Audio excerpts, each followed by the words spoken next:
The Trump recession. Have we got our first negative print for Q1 GDP? Let's talk about it. Let's talk about what Trump and the administration are saying. Let's break it down logically. Let's ask ourselves some important questions. But let's get into the data. We just got our first cut, our first report of Q1 GDP, and it was negative. Yes, folks, negative. It was negative 0.3%. But that doesn't tell the whole story.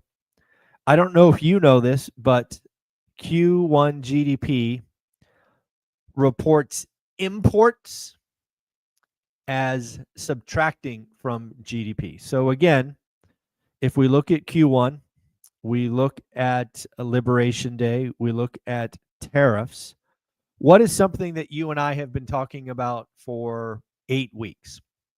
You and I have been talking about consumers and businesses buying ahead of the tariffs. Now, if you're going to buy ahead of a April 2nd tariff, what does that mean? That means you need to do your purchases in Q1.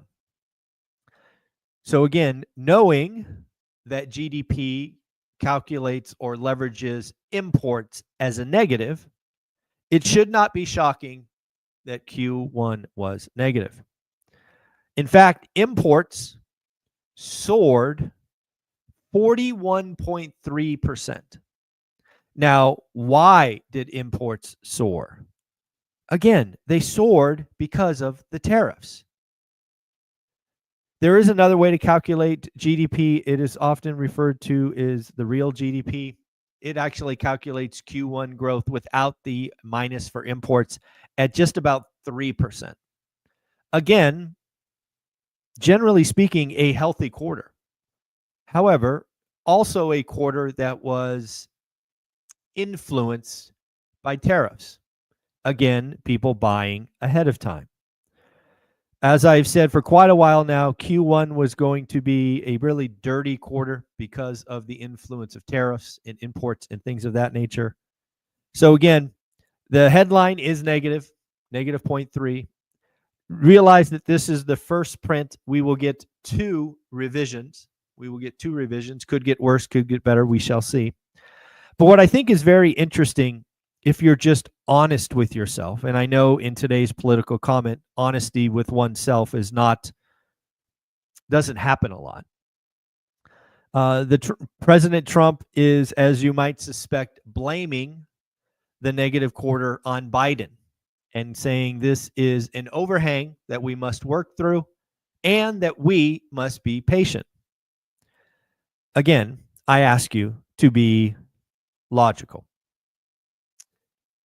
If we can all agree that a 41% increase in imports was not Biden's fault, it was caused by the threat of tariffs, it was a normal and expected behavior, I think saying the negative 0.3 print is Biden's fault is disingenuous.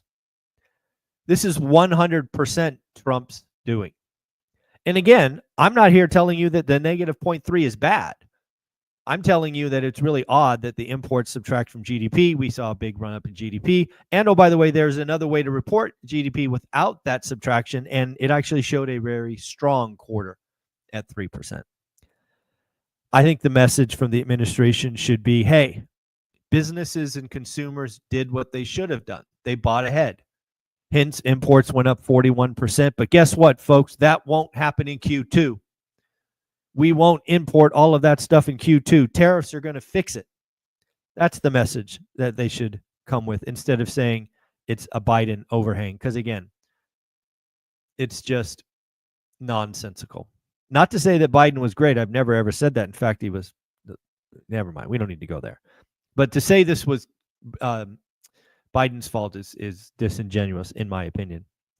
That said, we got a lot of other economic data, and again, it is not good. Private payrolls, the second of 3 jobs numbers.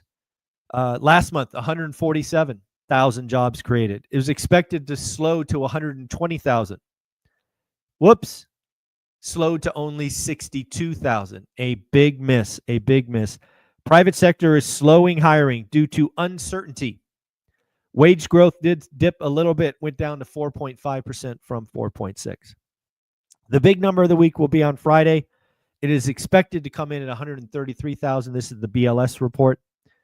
And the unemployment rate is expected to be at 4.2%. So again, lots going on. We also got a lot of earnings that we should talk about. I'll go through them quickly. Visa beat top line and bottom line and authorized a $30 billion share buyback. Wow. First Solar CEO, tariffs pose significant economic headwind. Ouch. Goldman Sachs says a recession means stocks have farther to fall. I think so. Yum Brands, if you don't know Yum Brands, they're KFC, Pizza Hut, and Taco Bell. Missed on revenue, beat on earnings. We're seeing more and more companies miss on revenue and hit or beat earnings. Again, always remember, earnings can be managed by accountants. I was one of them. I did it. I know how it's done.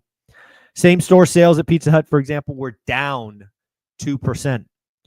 Etsy beat top line, beat bottom line, really focusing on the Buy American. Again, it's a lot of crafts and whatnot. Snap, headwinds to start the quarter. If you know, Snap is obviously advertising like Facebook, Meta, and the like, saying that the start of the quarter, a lot of headwinds.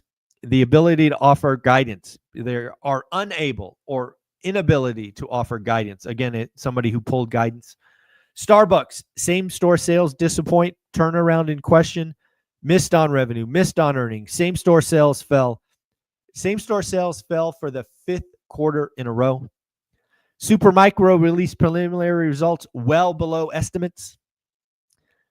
We got a couple more. Booking Holdings, stable travel demand, which is interesting because, again, airlines were fickle. First Solar, lots of tariff risks. Cat, missed top line, missed bottom line. Sales down 10%. And then the one I was looking for, Royal Caribbean. No slowdown yet. You all are liking your cruises. It's an efficient and economical way to travel. Obviously, I love travel as well. Did you know that Royal Caribbean has 86% of their rooms sold for the year? Of all their sailings, 86% of the rooms are already sold. Pretty crazy. Scott Bessent is hoping for a signed, sealed, and delivered tax bill by July 4th. Again, I think the administration needs to pivot from all this tariff nonsense and talk about the deregulation and tax savings coming to Americans. You have to change the message. You have to turn the story around. I do want to shout out our latest member of school, Zali. Hopefully I got that right. Welcome to school. Make sure you introduce yourself. Get to level 2 or level 3 so you unlock all of those amazing reports. Lastly, we can talk about real estate. Mortgage home buyer demand drops again. Purchase apps down 4%, up 3% year on year. Refi demand down 4% week on week, up 42% year on year. And finally, pending home sales. Pending home sales with a shocking number. Pending home sales up 6.1%. Was expected to only be up 0.9. Let's call it 1%. The Northeast was down 0.5%. The South was up 9.8%. The West up 4.8%. And the Midwest up 4.9%. So really, the South is leading the way, and the Northeast is struggling. The Northeast, quite frankly, has been the last market to go from sellers to buyers.